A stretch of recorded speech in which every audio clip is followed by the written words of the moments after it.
Hi there, it's Mark Ling here, and in this video I'm going to show you how to remove the author where it says admin and the category where it says uncategorized on our blog posts on the website. It's not essential, by the way, to do that, but I figure I may as well do that. It'll look a little tidier.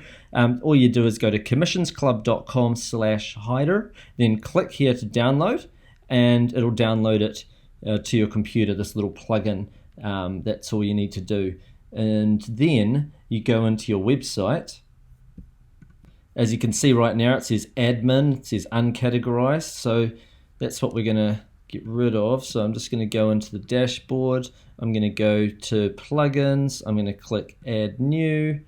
So add new plugin, and then I'm going to upload a plugin, and I'm just going to drag and drop the new one that I just downloaded and click install now, and it's installing, and I can click activate,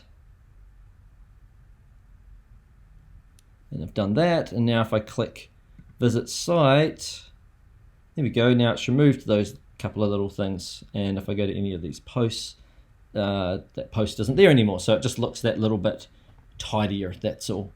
Okay, so that's it from me for this video, and I'll see you in the next one. Bye for now.